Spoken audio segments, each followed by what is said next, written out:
Hello, good people. Welcome to my YouTube channel. My name is V-qie. If you're new here, remember to subscribe.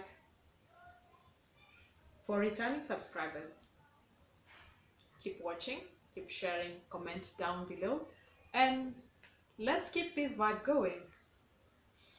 So I'm gonna share my story about fibroids, surgery, and after surgery, babies. Um, yeah, so it's story time. I love telling stories, or rather, I have discovered I love telling stories.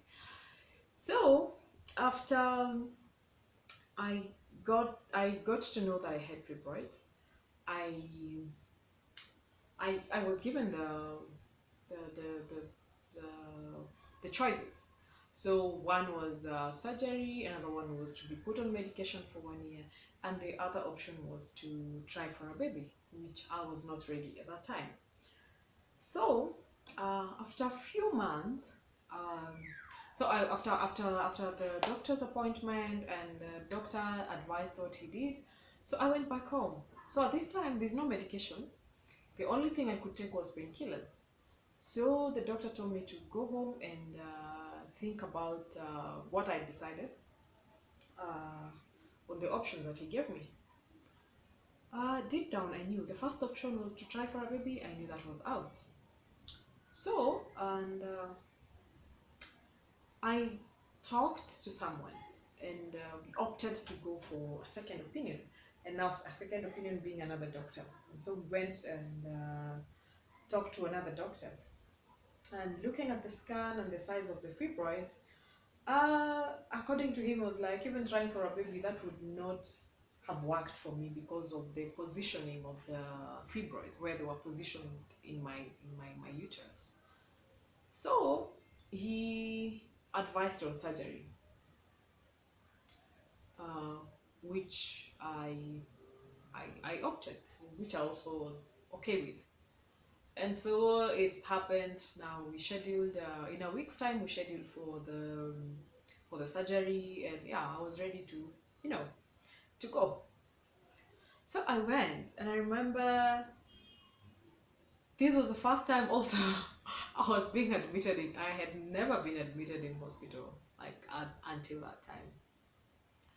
So we go to the hospital, booking and everything, and I was just okay. Those things that scare you at first, but then again, you're like, okay, at the end of the day, um, I have to get rid of this pain anyway. So, yeah.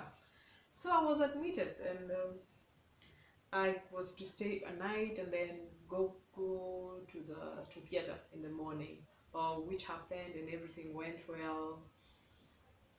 And I remember coming from theater and I was shivering. I was in so much pain because it was open surgery, and the numbness, the confusion, the sleepiness, and then once the painkillers were out, man, the pain. But yeah, I managed. I stayed in the hospital for 5 days. Yeah, I think 5 days, and I was out and okay. But of course, my body felt very different. The numbness, and especially the lower tummy, because they do the surgery at the bikini line, and it was a bit weird at first. So there's this it has formed a sort of a pouch for people who have been through the CS. That capote that forms around the lower tummy, which is very annoying, and especially if you wear jeans, if you're into trousers, actually everyone, because as you wear your innerwears, it lands on the bikini line, and it was uncomfortable. But well, eventually I was happy, and I was okay. The surgery happened. So fast forward, uh, I was ready for a baby, and we tried. Uh, and tried, and the first I got pregnant, and I was so happy. I was at this time the doctor had told me, I could try, maybe if I'm ready, I could try for a baby after like six months onwards. So it took us some time, and then when we tried, I got the first pregnancy, but um, oops, I lost it. I had blighted ovum, which really scared me because it's a fast pregnancy. It came after surgery, after fibroids. So all those things psychologically make you feel not very okay, and of course leave you scared because you don't know if it's a result of the fibroids or a result of the surgery. So I was in a state of confusion, and I remember I was so scared, and even losing the pregnancy, which I came to learn afterwards. It's a common thing, like almost like 8 out of 10 women get blighted ovum, and so it's a common thing that happens to people, uh, and it was not as a result of the surgery or anything. I remember that time I was very low. I almost gave up. I almost gave up, like for sure. I was very low. I was not in a very good state mentally, and but anyway, having a supportive family was the best thing, the best part for me, because I really got support and a good gyna. My gyna was so helpful, and she took me through the journey. And of course, she was always a call away. Anytime I need her, anytime something is not adding up, I would call her. So after the miscarriage, the doctor advised, now wait for like 3-4 months, give yourself time for the body to heal, and then this because I had to be done for MVA. So MVA is whereby you get a miscarriage, it's done in the hospital setup for, and then you're cleaned up and everything. Which now I had now again to go to theater, uh, and yeah, it happened. So afterwards, after like 6 months, 6, 7 months, I conceived again, and now I have a big boy turning 6 soon, and that was the most happy moment in my life. But for sure, with the pregnancy, having lost another pregnancy, I was scared throughout this pregnancy because I don't know if I'm gonna keep it. I don't know if I'm gonna lose it.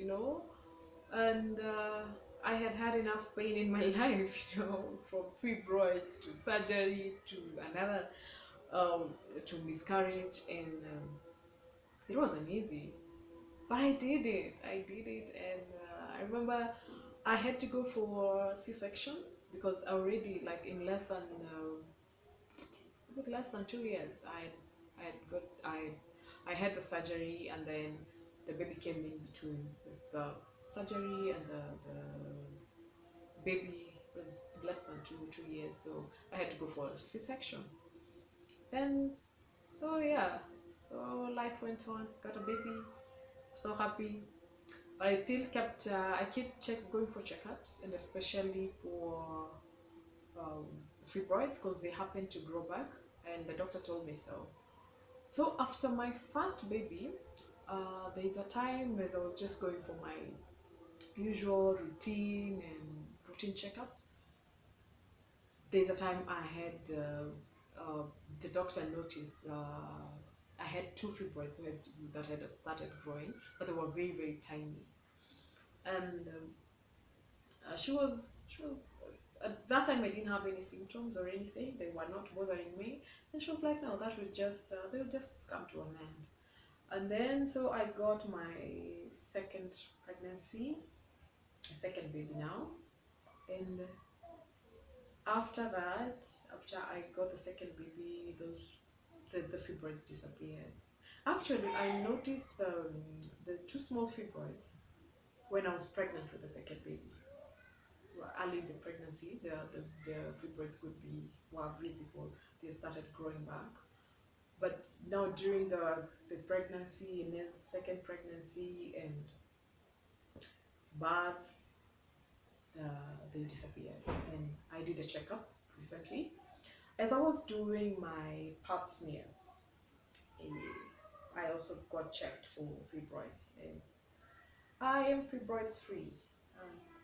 A word for ladies out there: please prioritize your reproductive health. Make it make it a priority in your life. Go get for checkup. That's general checkup. Just get your health in check. Eat healthy food, exercise, drink enough water. Just be in a good state. Just do what you can, but what you cannot control, we can't blame you. But make it make it your duty to eat healthy food and also to exercise. If you can't run, walk. Yeah. So if you can't go to the gym, just do things that will make you sweat. You can walk around. Walking is free. I mean, you don't have to pay anything for you to walk. So yeah, make it a habit. You can even work out in the house, improvise things in the house to work out. Yeah, and live long. Thanks for watching. I can't wait to see you in my next video. Keep it locked. I love you.